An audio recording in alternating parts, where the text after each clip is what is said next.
Bensh, and we are from Austria and the UK.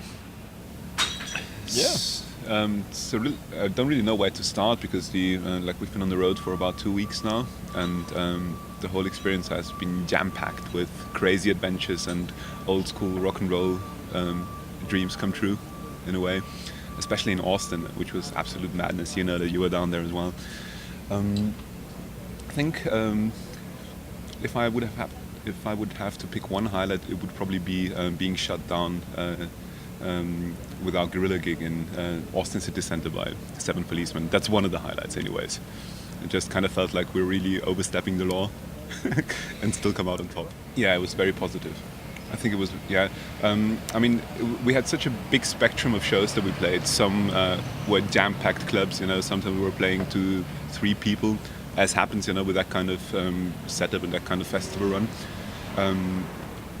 But the feedback has, in fact, been incredible. Like, there was not a single show where people weren't walking up to us afterwards and just asking who we were, where the hell we came from.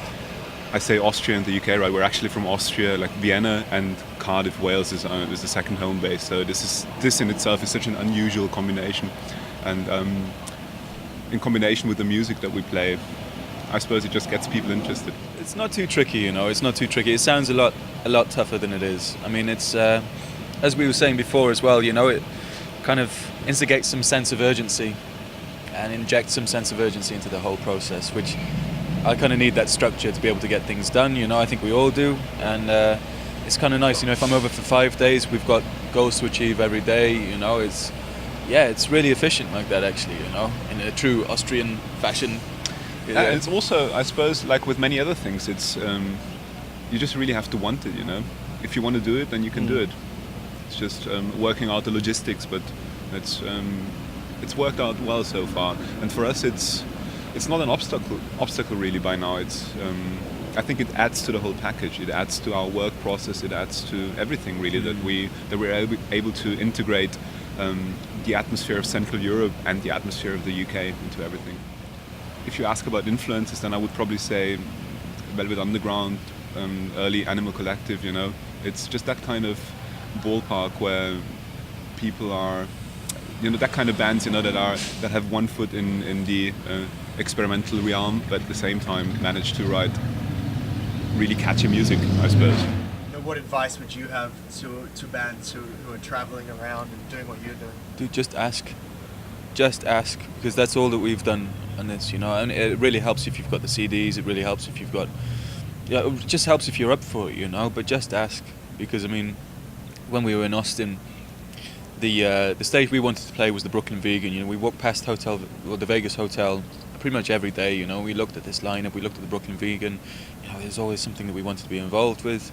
And then, you know, on one of our last days there, you know, Benji plucked up the courage to just, you know, knock on the gate, and we got a gig. They gave us an 11 p.m. slot, which, on a Friday night. On a Friday night, you know, and yeah, it really helps just to ask, you know. And I think doing that, like so many people I've spoken to have been totally shocked by the amount of gigs we've had, you know, compared to the amount of gigs we actually came here to play.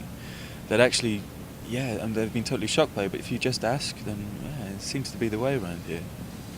Now you've got an album under your belt. Can you tell us a little bit about that?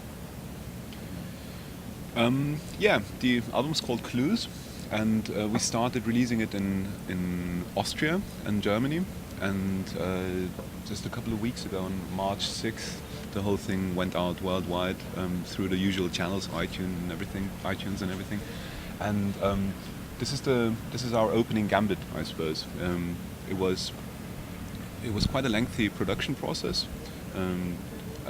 The whole thing started when I was studying. Like, I was studying together with Sean. That's how we met. We were both studying composition, and like in parallel to that, kind of started working on this album, which is this sort of lifelong project, really.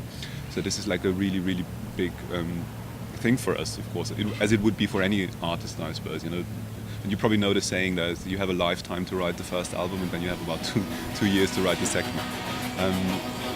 Either way, yeah. So there was a lengthy production process, and there was all sorts of traveling involved. So my studies took place in the UK, and then the next stops were Japan. I moved to Japan and then to Iceland for a while, and then I lived in Berlin for a while, and all these places had an influence on the shape the album took in the end. I suppose it's a very diverse. I don't even want to say mix of styles, you know, but I think you can hear that there's all kinds of things going on, and it's kind of moving in all kinds of directions, sometimes at the same time.